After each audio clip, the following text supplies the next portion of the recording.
Bonjour, bonsoir à tous, vous qui regardez les vidéos, que ce soit le jour ou la nuit, ici DVD Pro Souvenirs. Et oui, encore aujourd'hui, un DVD de la TNA.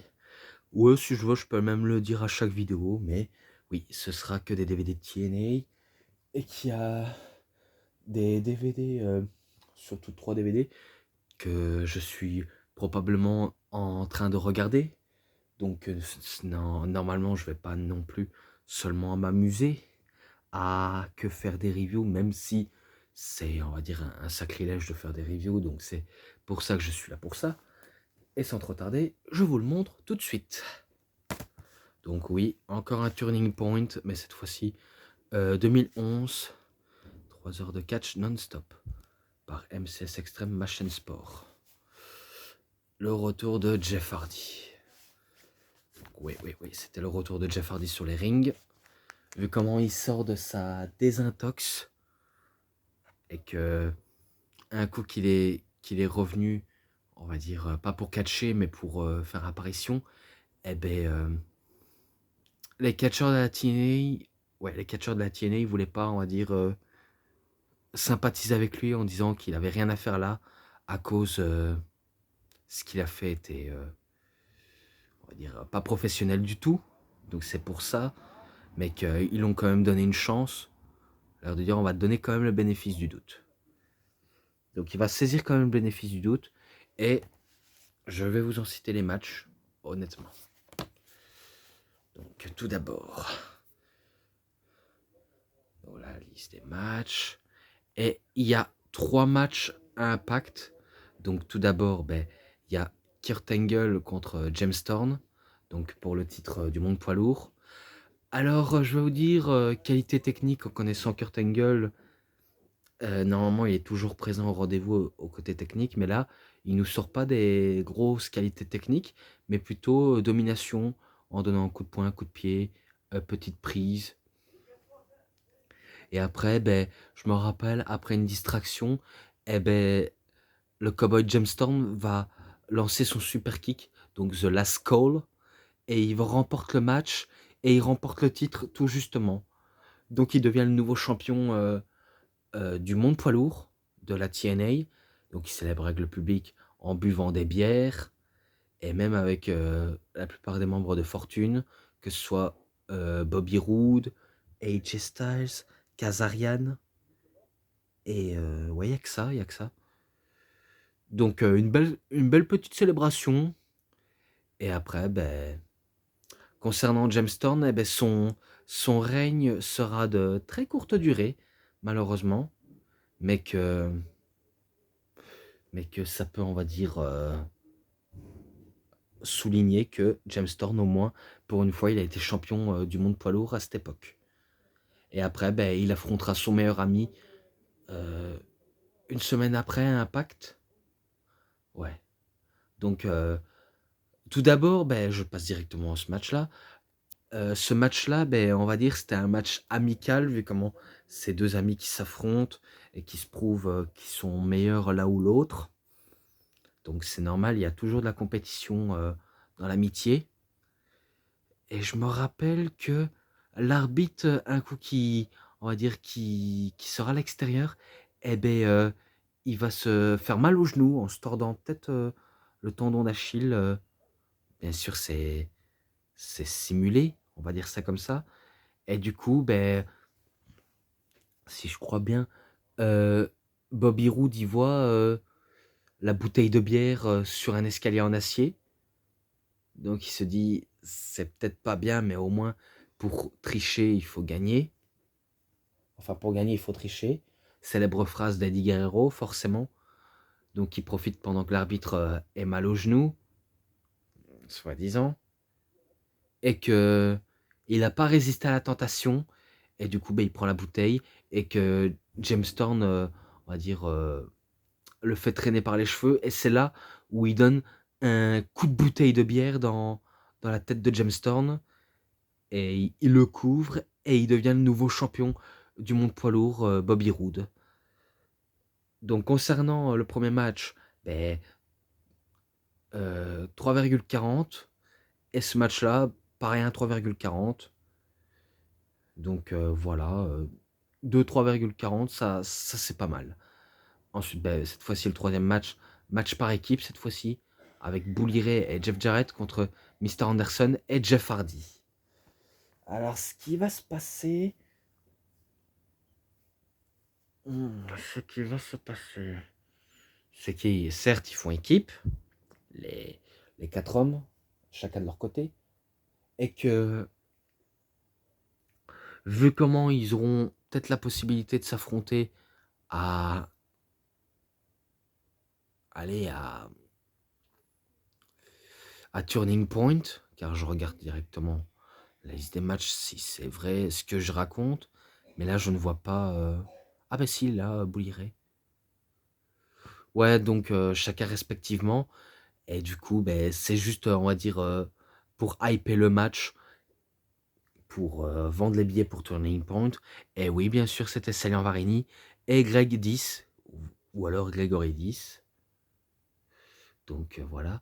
Donc c'est, si je crois bien, c'est victoire malgré tout de Jeff Hardy et Mr. Anderson. Mr. Ken Anderson, bien sûr. Et donc ce match, je mets un 3,5, un beau petit 3,5, voilà. Et voilà, je crois que c'est bon. C'est bon pour ça. Maintenant, je passe à la liste du match pour voir si c'est vrai dans mon analyse. Alors. Ah ouais, donc ça se voit que c'est exactement, on va dire, les réciproques. Ouais, excusez-moi si vous entendez des insultes qui fusent d'en bas, donc je sais pas faire autrement pour on va dire, couvrir les sons. Donc j'espère que vous m'aurez compris.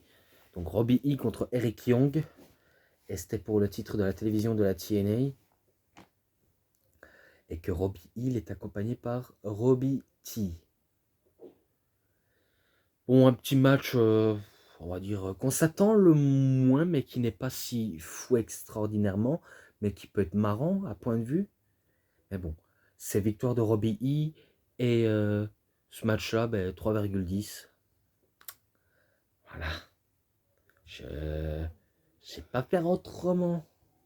Je vais pas le noter ce match-là, alors qu'il est loin d'être bon sous le papier. Ensuite, match par équipe pour la TNA. Ouais, le match par équipe de la TNA. À 6. Ah ouais, carrément à 6. Donc, l'américaine mexicaine, donc équipe composée de Anarquia Hernandez avec les filles Sarita et Rosita, même si Rosita c'est que l'accompagnatrice, et que c'était eux les champions, contre Inc. Inc., donc Jesse Neal, Shannon Moore et Toxin. Ouais, donc un match à 6. Hein. Rien à voir d'un match par équipe basique. Mais on se rappelle d'un petit peu presque tout, malgré tout. Et que c'est le Mexican America, enfin, l'Amérique mexicaine qui bat Inc. Inc., forcément. Équipe composée de punk tatoueurs, c'est vrai que je ne voyais pas grande chance d'être champion par équipe. Il y a forte chance, mais pas moyen, quoi. Donc, American Mexica, c'est eux qui remportent. Et ce match-là, 3,20. Voilà. L'autre, il va augmenter malgré qu'il y a une blessure sérieuse. Donc, Austin Harris contre Jesse Sorensen contre Kid Cash. Alors, Austin Harris et Kid Cash, c'est sûr, ce sont les deux vétérans. Mais que Jesse Sorensen, c'est loin d'être le vétéran, mais il essaye de s'adapter au monde du catch, lui qui vient d'un premier temps du foot américain, enfin dans l'univers du football américain, quoi. Et que c'était pour le titre de la X-Division, donc le champion forcément c'était Austin Harris, vous imaginez bien, vu comment il était ultra dominant, aussi charismatique et arrogant. Donc il a adapté ce que est un champion, majoritairement, mais pas forcément à plusieurs reprises, hein. Mais il bat quand même ses 3 adversaires. Ouais, pardonnez-moi. Donc il bat ses 3 adversaires. Et ce match-là, 3,5. Je crois qu'il remporte avec un Brainbuster et sa prise finish en soumission. Donc il n'est pas marqué par soumission, mais je pense que c'est par tombée. Oh là, j'ai loqué. Ensuite, un match sans disqualification. Rob Van Dam contre Christopher Daniels.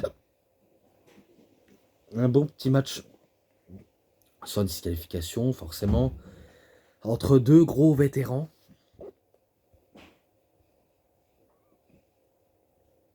Et oui, j'ai le hockey avec un petit re, mais c'est pas ça qui va m'arrêter, forcément. Et que, si je crois bien... Si je crois bien, ils nous ont teasé un petit peu plus d'objets. Et que j'espère que Christopher Daniels s'est pas fait mal durant la rencontre. Je dis ceux qui ont des doutes, hein, ceux qui n'ont jamais vu. Donc je me mets à la peau de ceux qui regardent des vidéos. Donc c'est un petit peu pour ça. Des fois, j'en pense pas, mais j'essaye malgré tout. Donc malgré tout, qu'ils ont utilisé les armes sans aucune disqualification, c'est une victoire de Rob Van Dam avec un 5-star Frog Splash. Et ce match-là, je lui mets un 3,40. Voilà. Combat de meilleure qualité.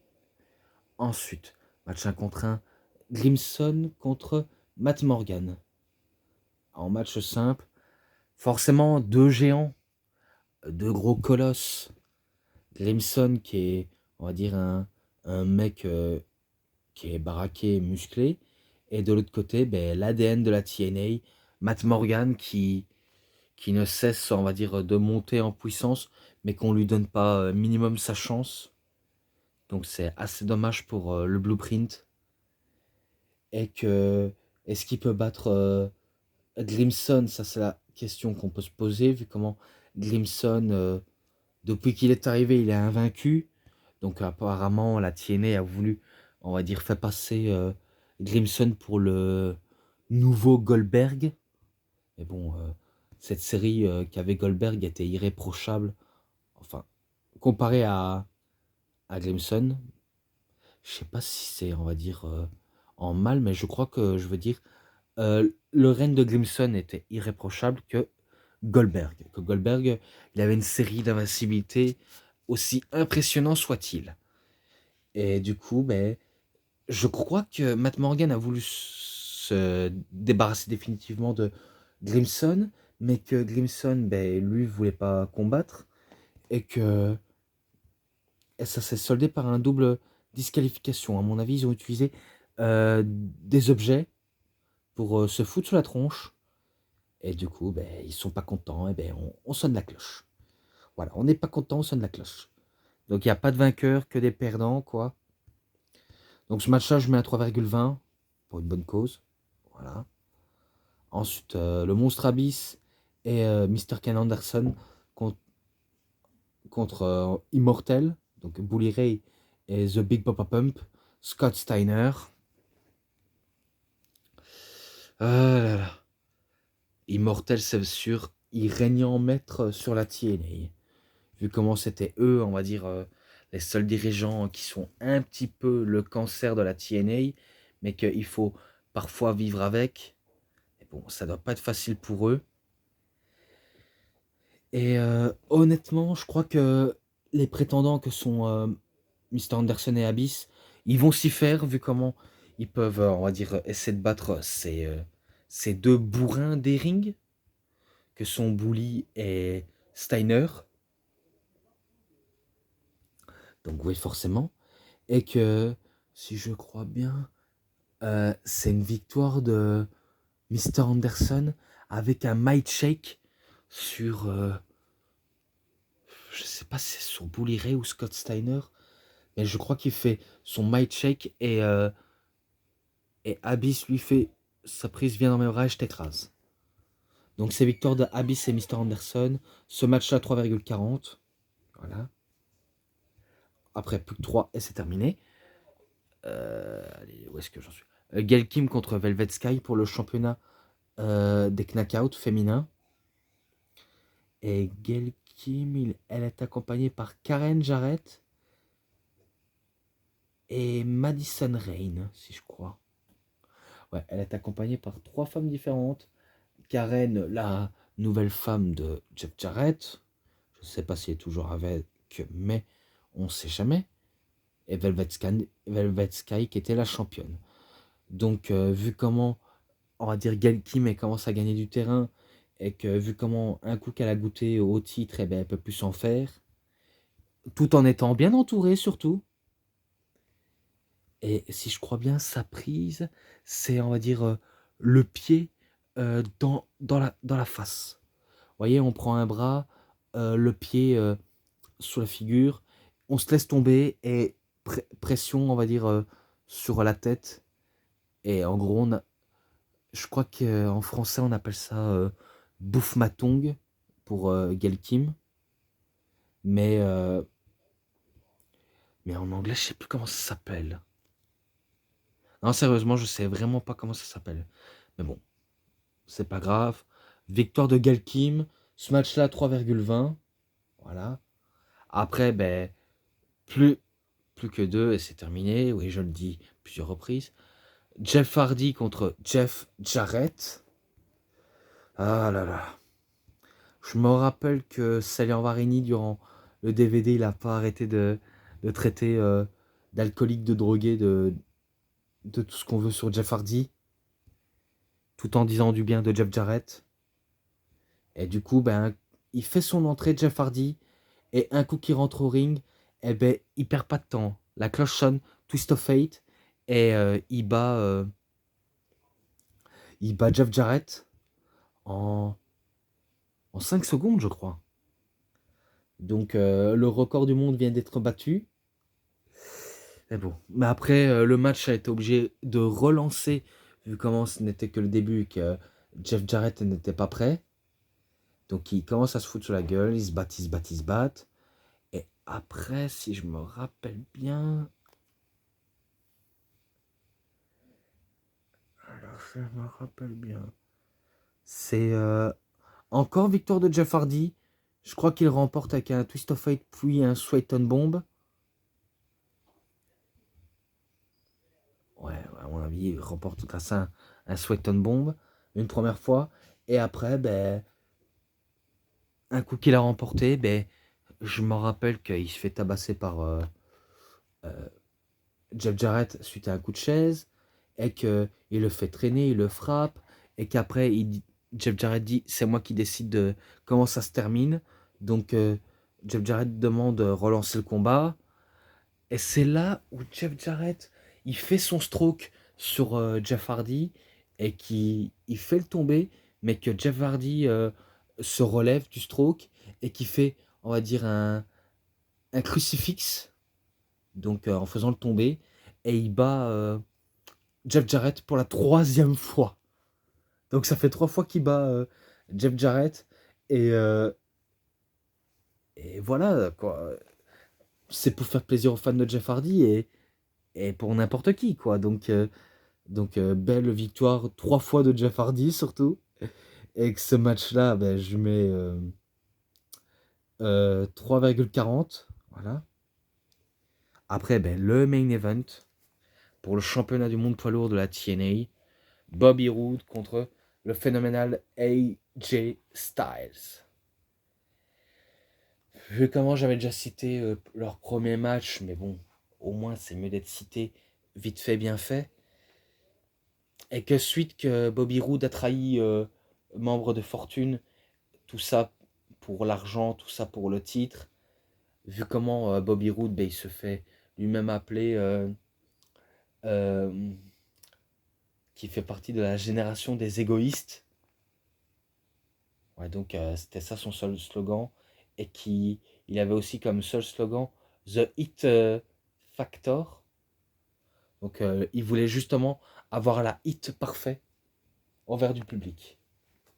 Vu comment il était doué pour ça. Donc il trahit son meilleur ami James Storm et il trahit tous les membres de Fortune. C'est pour ça que AJ Styles s'en mêle et lui, on va dire, fait imposer le respect. Mais Bobby Roode, ben, il s'en fiche, lui préfère continuer sa montée en puissance en tant que champion et qu'il a bel et bien brisé ses chaînes.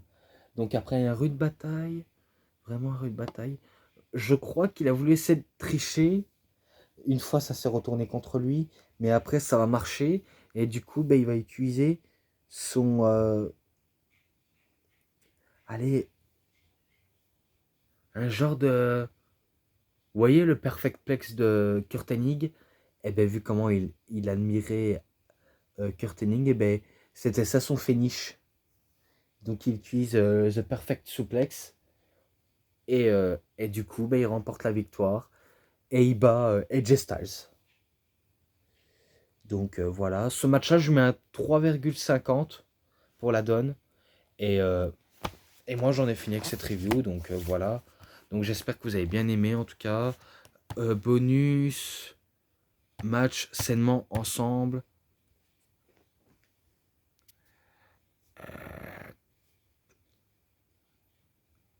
Un 4. Je mets un 4, voilà.